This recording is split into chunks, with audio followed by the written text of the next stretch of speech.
So welcome you back to this module. So last module we discussed the classical formulation of the testing problem. So you have a null hypothesis which is to be tested against an alternative hypothesis. We gave the definition of a test function which is nothing but a probability distribution over X space, which here has only two elements except the null hypothesis or except alternative hypothesis. So for any given X, it chooses H0 with certain probability, chooses H1 with certain probability. So that is a test procedure. Then we said an ideal situation would be to choose a test for which both kind of errors are minimum. That means wrongly rejecting H0 and wrongly not rejecting H0, both are minimum. Then we realize that such a scenario is not possible. So what you try to do is you try to identify one kind of error which is more serious, and then among all such tests for which the probability of serious error is less than or equal to a threshold, which we call as a level of significance, you try to find a test for which the other kind of error is minimum. And we call such a test as uniformly most powerful level alpha test. Right? So let us write back the scenario. So x1, x2, xn has PDF or PMF f which belongs to P. I have P0 and P1 subsets of P, and of course they are non-empty. P0 intersection P1 as phi. I am interested in testing H0 that P0, sorry, H0 that f belongs to P0, H1 that f belongs to P1. Alpha belonging to 0, 1 is fixed. So this is a fixed level of significance.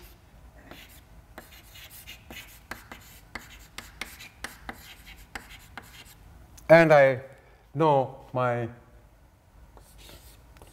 d alpha is the class of all level alpha tests. So that means expected value of phi x, that means probability of rejecting H0 when H0 is true. So this would be less than or equal to alpha for every f belonging to P0. So this is a class of all level alpha tests. I am trying to find a test in this for which the power is maximum or the probability of type 2 error is minimum. And we see that solutions to such a problem is provided by Neyman-Pearson lemma.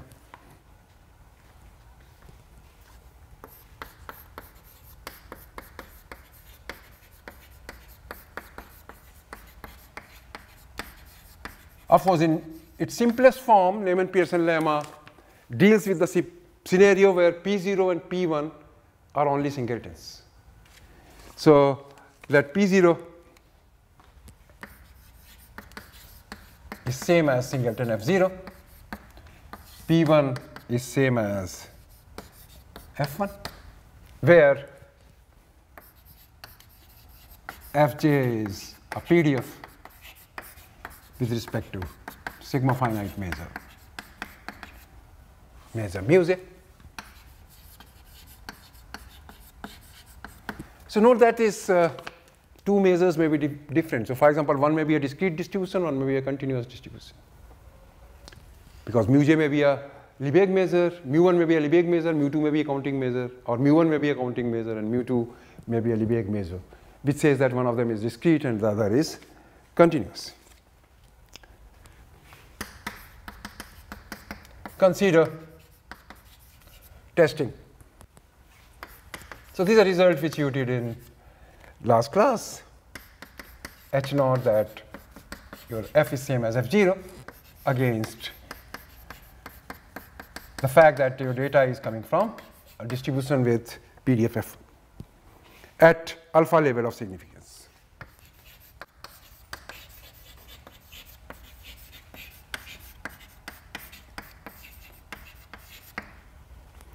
Let GIX is the joint PDF under Fi. So that means this is same as product I is equal to 1 to n. Oh, I have taken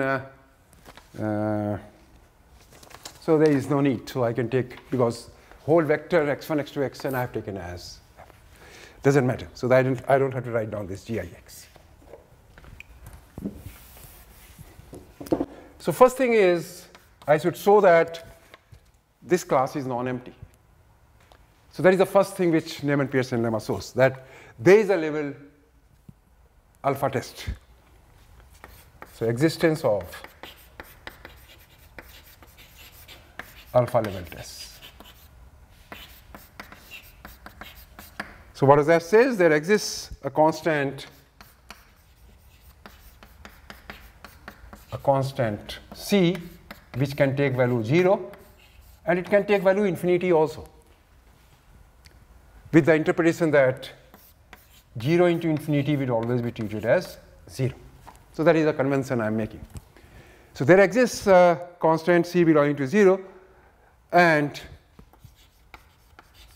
a test function phi such that, what is the form of the phi? Form of the phi is 1 if f1x is greater than f0x. Sorry, C times f0x. And 0 if f1x is less than C times f0x. So note that this is silent on what happens when there is an equality.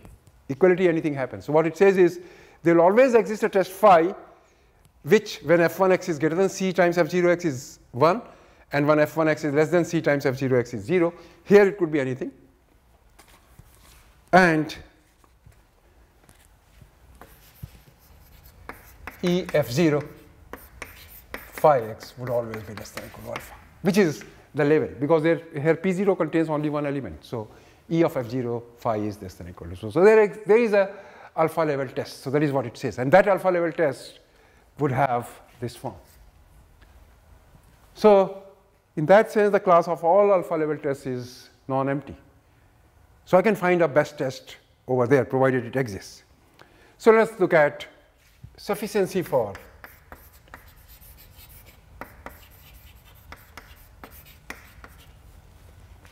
UMP alpha test. Uniformly most powerful alpha test. So that means the best test over here. What is the test of that kind? So let me call this as 1, this as 2. Now this says that if you can find a test which satisfies 1 and 2 simultaneously, or 1 and 2 both, then such a test would always be uniformly most powerful alpha test. Now note that here when I am talking about power or the type 2 error, I have to talk about type 2 error only at a single PD of f1, because P1 is singleton. So this says if a test satisfies 1 and 2,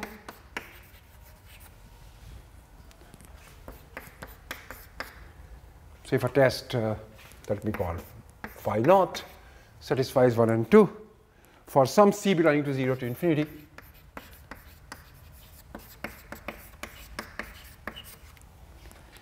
then it is a UMP alpha test.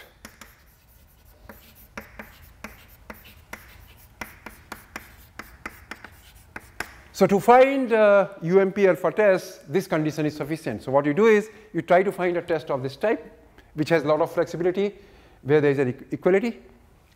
So a test which is of this type, which satisfies this, then such a test would be UMP alpha test. So very easy to apply.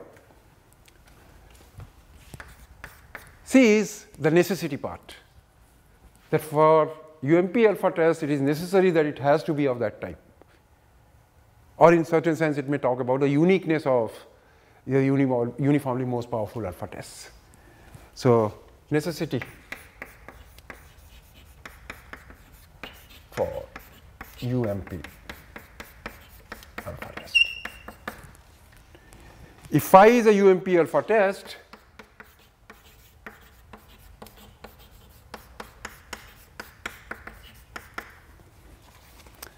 then phi satisfies 1.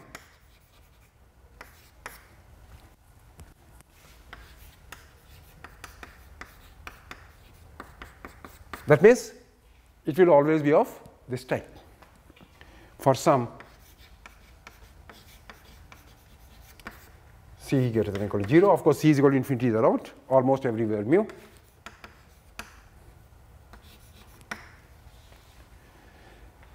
It also satisfies 2. So there is no doubt about that, it would be of this type. It would also satisfy it also satisfies actually this would be alpha. So exactly equal to alpha. It also satisfies, so that means it would achieve the maximum threshold which was given to it. It also satisfies 2 unless there is a test of level less than alpha. You call that as a size.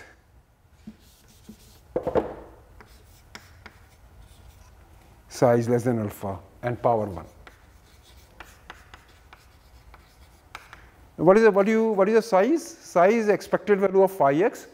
You take its supremum over f belonging to P0. That is called a psi, or size of the test. So size is always less than or equal to level of significance. Now in this case, size and level of significance are same because alpha was the level of significance. Size is also because there is only one point in P1, so supremum over that point is alpha only.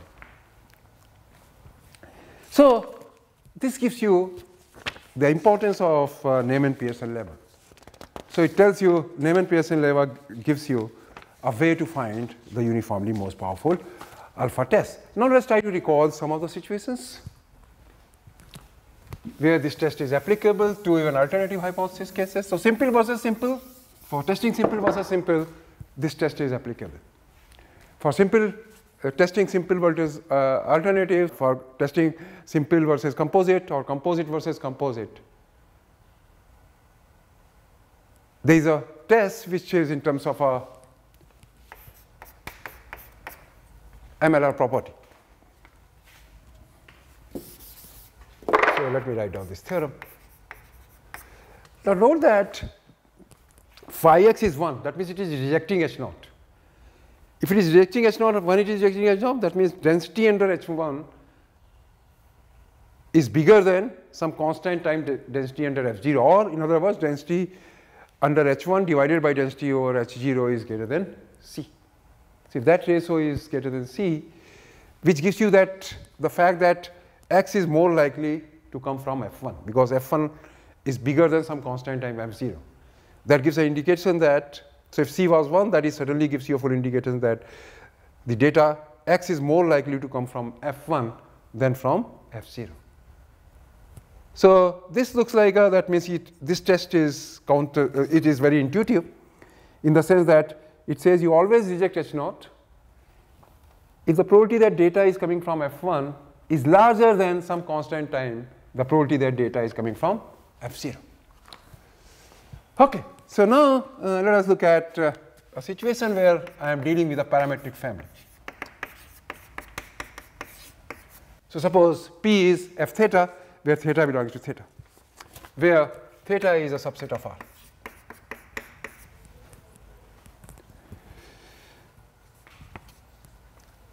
Suppose that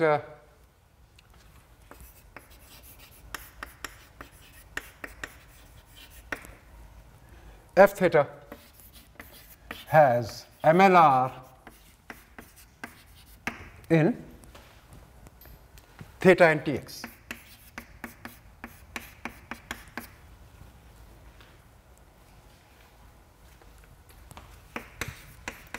What does that mean? It means it has MLR, that means F theta 2x upon F theta 1x is increasing in Tx. That is what it means. Now if we try to give an interpretation of this property, it says when theta 2 is greater than theta 1, this is for every theta 2 greater than 1.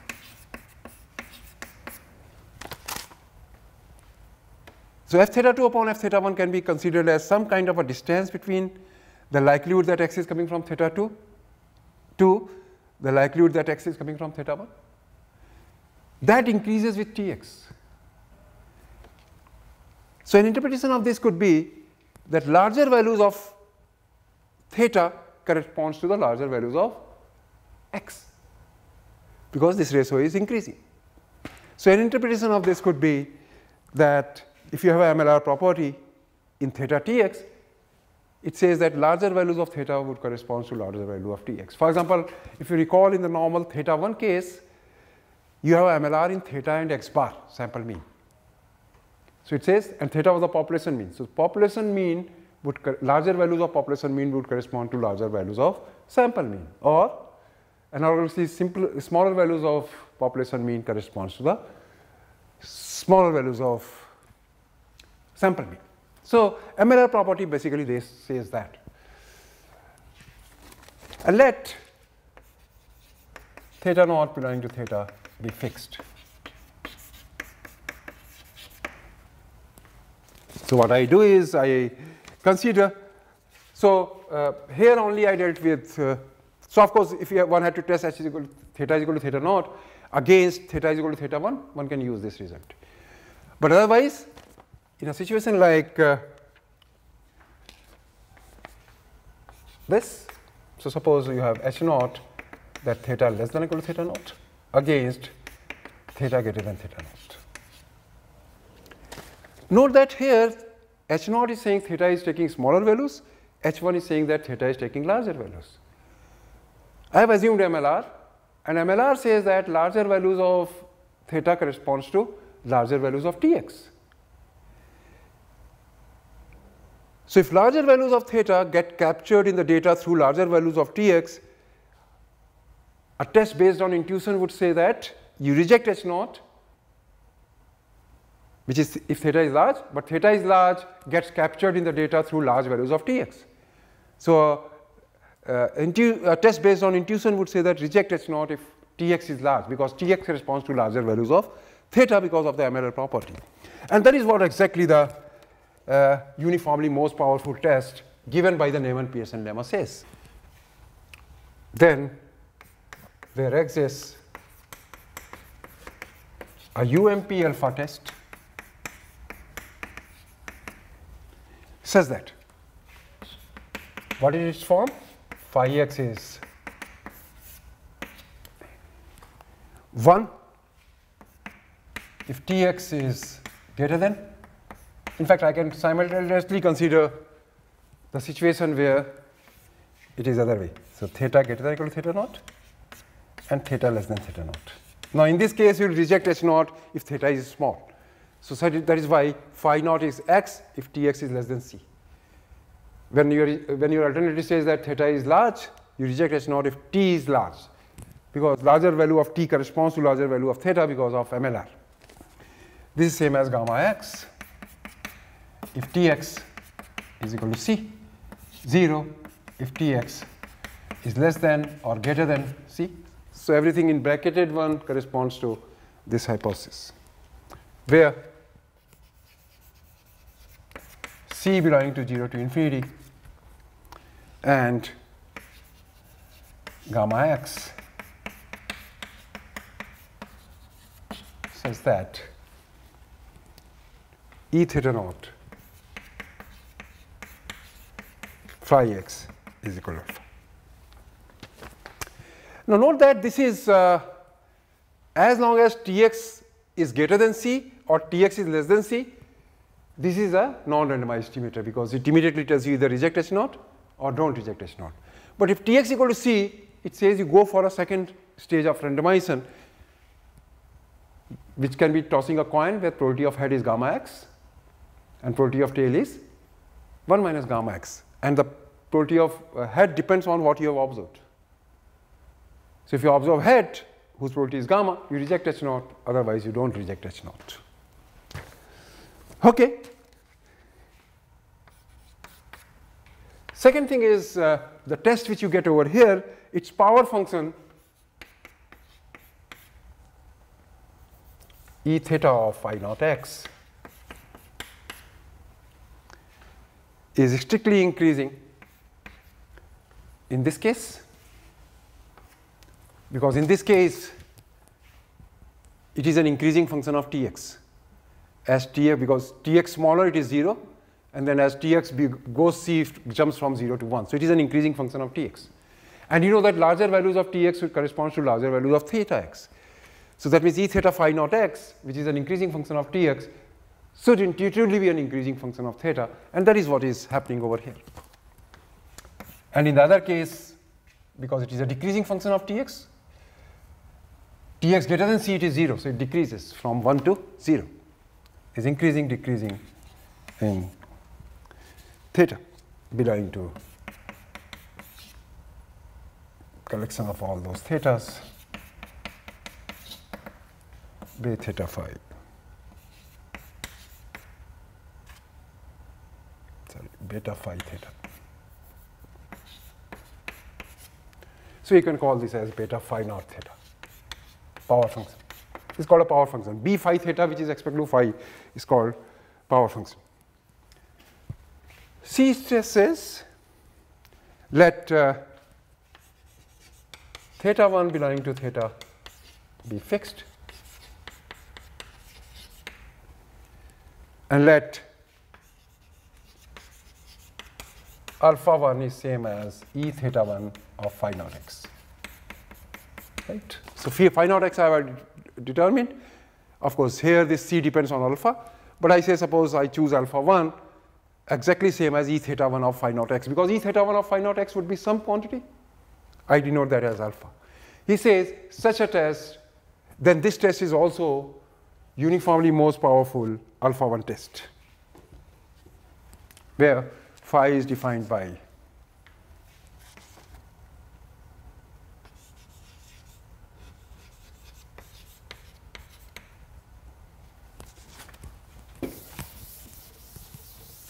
so basically phi naught is given by 1. So where phi naught is defined by A and B. What are A and B?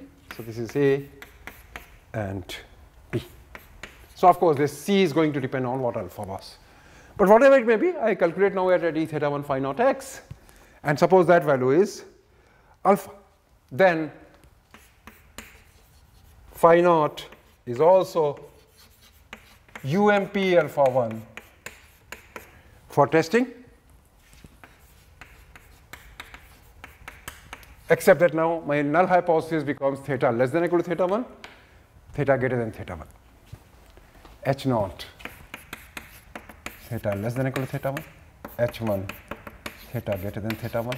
Of course, in the bracket, you can write down theta greater than or equal to theta 1.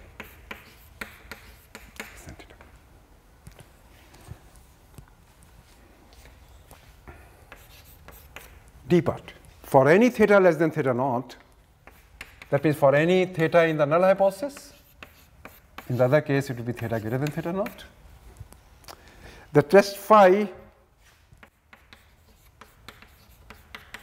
naught defined by A and B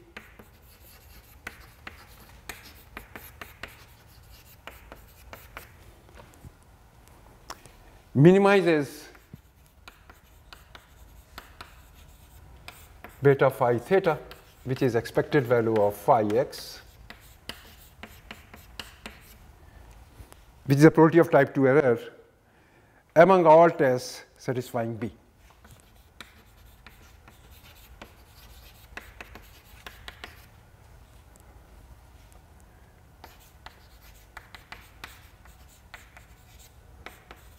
So in certain sense, among all tests which satisfy B, that means at the boundary theta less than or equal to theta naught, expected to phi x is alpha, among all such tests, this test also minimizes the probability of type 2 error. So very nice property of this test phi naught, that certainly with respect to that threshold alpha, it minimizes the type 2 error. Not only that, since it achieves the maximum liberty which is given to it, because it says that you can afford up to alpha, and it is affording the full alpha, full error alpha. then such a test would also minimize the probability of type 1 error among all tests which use the maximum liberty given to them. That means for which E theta naught phi x is same as alpha. So what we see is the Neyman-Pearson lemma. Originally it is for simple versus simple, but in situations where you have MLR property, Neyman-Pearson lemma also gives you uniformly most powerful alpha test for testing H naught theta less than or equal to theta naught against theta greater than theta naught. So it is testing one-sided against one-sided. Now, what we'll see next time is that in the exponential families, the UMP alpha test occurs in a lot of two-sided tests also. So that we'll do next time. So that part we'll review next time. And then next time we also introduce the concept of unbiased tests, because what we'll see is in certain situations the UMP alpha test cannot be found. So then the question arises is, can I impose certain restrictions on the tests under consideration so that although UMP test does not exist, but uniformly most powerful test in those restricted class of tests exists. So that we would review in the next lecture. This all you have already done in your last course, but I thought it would be a nice idea that you refresh all what was done in the last course, and then we can take up the invariant estimation. So this is all for today. Thank you very much.